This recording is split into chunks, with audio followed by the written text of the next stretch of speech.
Plots come to me at such odd moments, when I'm walking along the street or examining a hat shop. Suddenly, a splendid idea comes into my head. Agatha Christie.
Well, I started writing when I was very young, but I wrote my first novel when I was an undergraduate student at Michigan.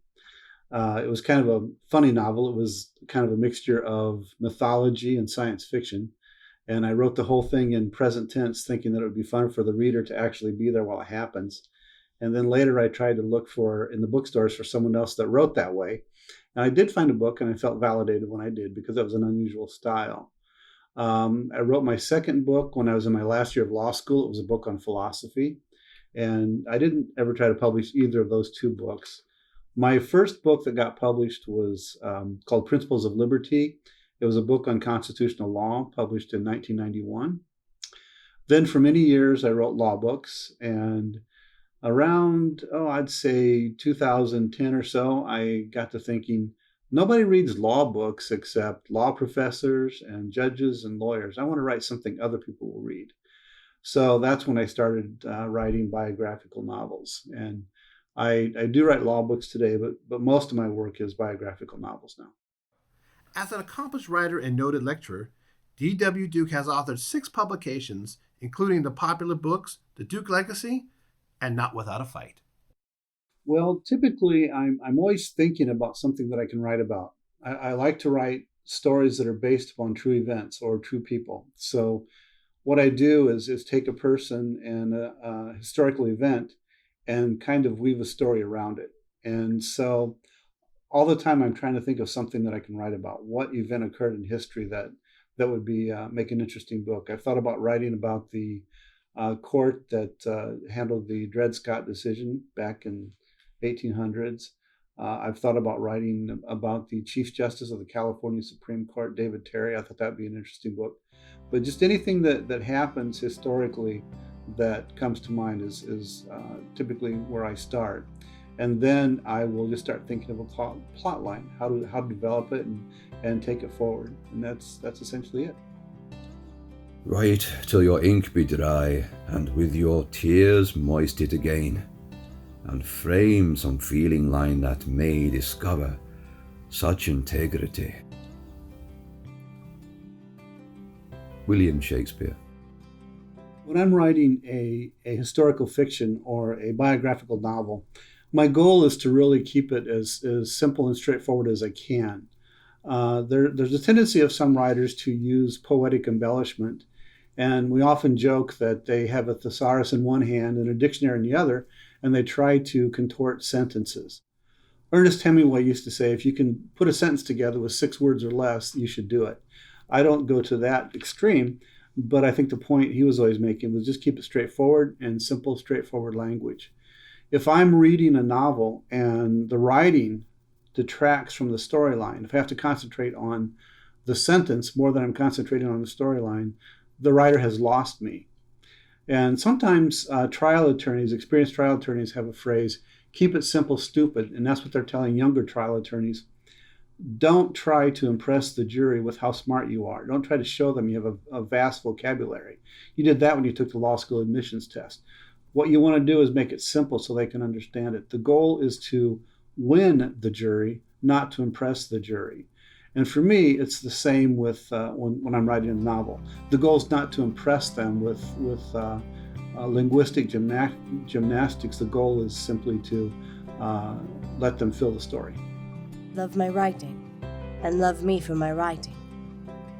Sylvia Plath. If I'm writing a law book or an appellate brief, or I'm writing something that has a subject that requires a great deal of research, I write for the enjoyment of the research and persuasive writing.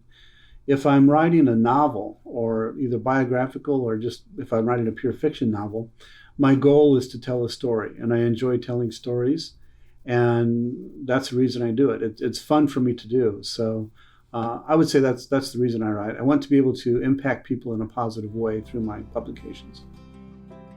The only stupid thing about words is the spelling of them. Laura Ingalls Wilder.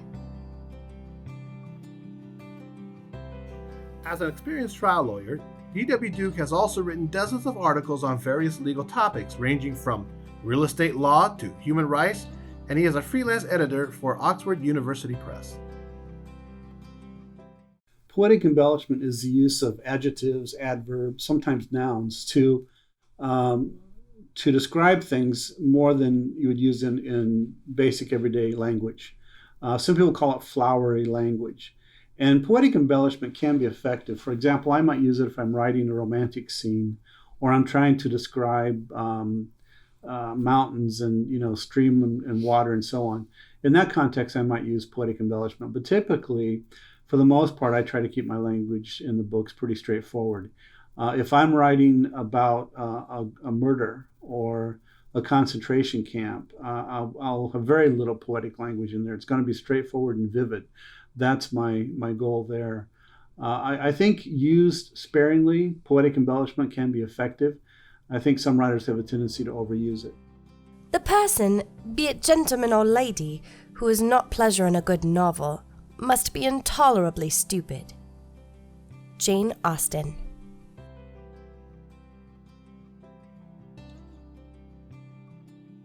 Because of D.W.Duke's literary skills and legal experience, he has garnered respect throughout Riverside County. One in particular is his good friend and fellow lawyer, Christopher Johnson. I've known Duke for about 15 years, first professionally, as the author of a book on bad faith litigation, and as a real estate law specialist. I knew of Duke. I got to meet him at a forum of some sort. We struck up a friendship pretty quickly, and we've had coffee or lunch once every 6 months for the past 12 to 15 years. Our wives know each other. I consider him a close friend. One of the things we have in common is that I like to read and he likes to write. I remember talking about the book on Israel, the Palestinian issues. I remember we talked about the Duke legacy, and then also this book, Not Without a Fight. So through the years, I've been able to read and give him some of my feedback and just really enjoy him as a person as well as a professional colleague. As a lawyer, I read a lot of pleadings, a lot of legal transcripts, depositions, as does Duke. It's difficult sometimes to take dry material and make it vivid or something you want to read. I've heard judges talk about Duke's writing, his draftsmanship, that they complement the ability to capture the audience. Duke applies that to his books. He's able to write something that captures the reader, and the reader wants to continue to the next chapter, even as he or she's winding down the chapter that they're currently reading. It's a page turner because of the ability that Duke has to write vivid, but yet to the point. Some who have read the book, or at any rate have reviewed it, have found it boring, absurd, or contemptible. I have no cause to complain, since I have similar opinions of their work. J.R.R. Tolkien. D.W. received his Bachelor of Arts from the University of Michigan and his Juris Doctor from Washington University School of Law. He is also the president of the Institute for Children's Aid, holds a 5th degree black belt in Taekwondo with the World Taekwondo Federation of Seoul, Korea. He is an accomplished musician who plays keyboards and the guitar. Well, I do have a very busy law practice that occupies a great deal of my time. What I've learned to do is try to take advantage of every minute of every day. So if I get some downtime, I'm going to do something I enjoy, which is often writing. I'm also involved in martial arts and weightlifting. I try to be active in things that are healthy. So I would say what I do to keep my mind fresh would be to allow those moments of pleasant distractions to come into my life on a daily basis. I think if I were to give advice to young writers, it would be to not become discouraged, and sometimes just take some time and allow your mind to relax, and don't worry if you have a time where you feel like you can't write. Just write when you feel comfortable writing.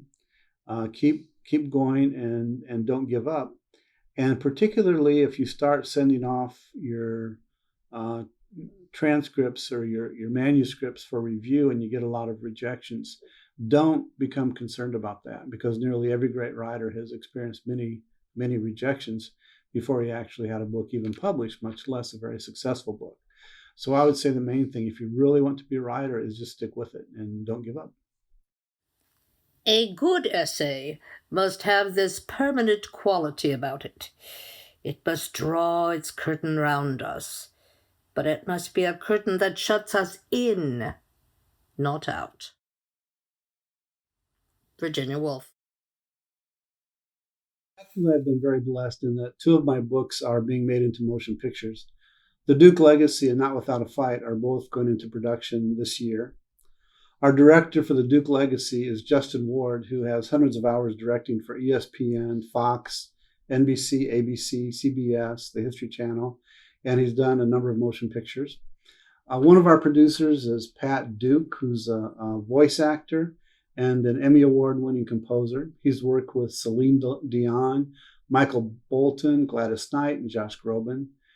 He's the voice for Kellogg's, Miller Beer, KFC, and the television show Swamp People. He's done 7 Super Bowl spots and has done over 10,000 commercials, so he'll be an asset. Our consulting producer is Brad Wilson, who worked with Robert Duvall Productions for years. He's produced over 40 feature films and television shows. Credits include Lonesome Dove, Days of Thunder, Stalin, Eichmann, In My Hands, and he's worked with Tom Cruise, Nicole Kidman, Richard Harris, and Shirley MacLaine. We have Thomas Biebers from Real Action Production. Again, many years he's worked in the industry, and he's actually the co-author on my book, Not Without a Fight. His father, Cass Bieberstein, is who's the main character in the book. He brings a wealth of talent, as does Olivia Cesena, his business partner. They bring a lot to what we're going to be doing here. We're very fortunate to have them. We also have on board David Kahn, who is the chief U.S. instructor for Israeli Krav Maga. He has taught all 4 branches of the U.S. military, and he teaches many police departments, FBI, and also military in foreign countries.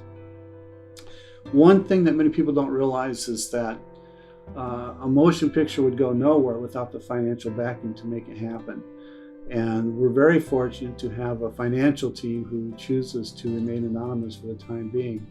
But they are the ones who are making it possible to bring these books to the screen. We're very fortunate to have them. So I think that will keep me busy for the next couple of years. I'd like to read a portion of the book that I find particularly moving. It's one of many, but this is one that I've chosen to share.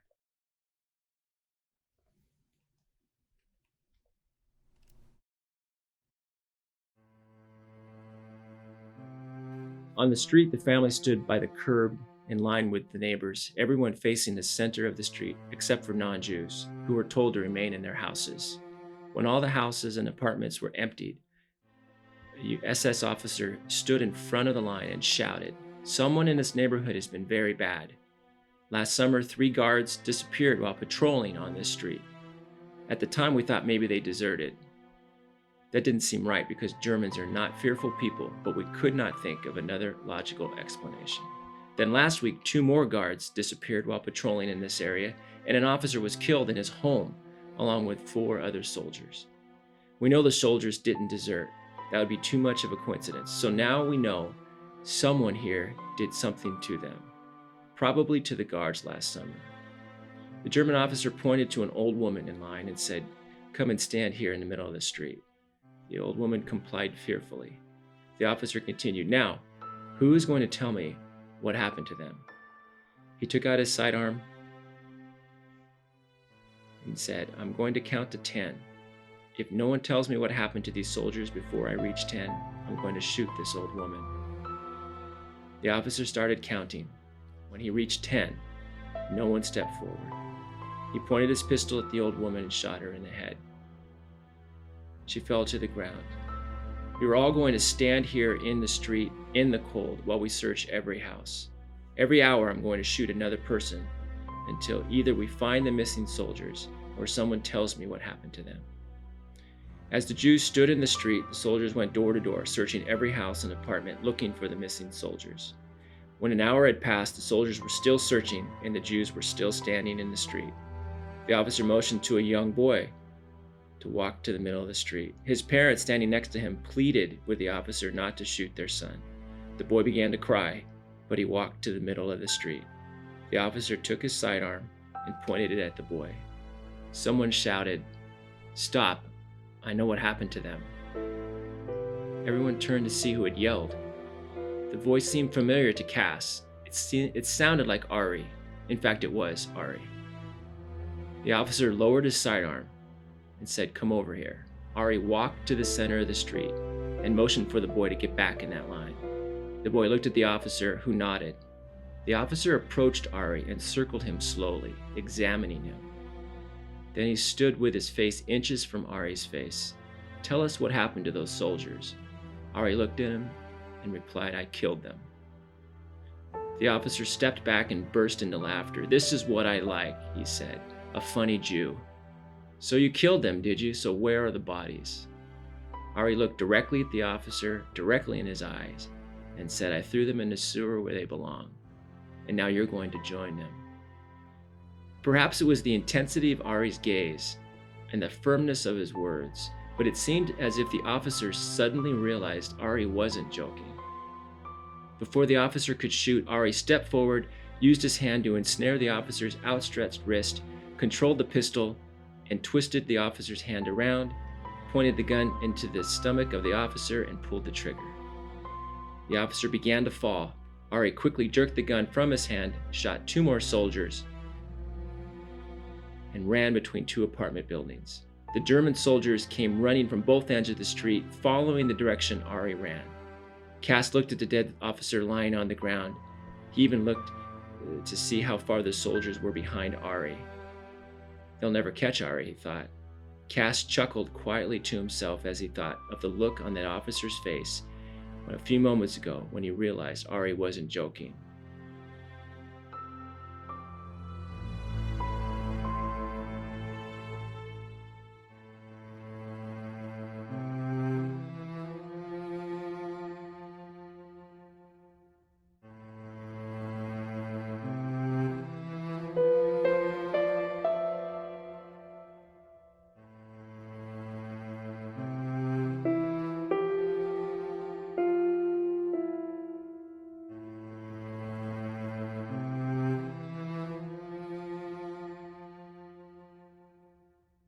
I can shake off everything as I write.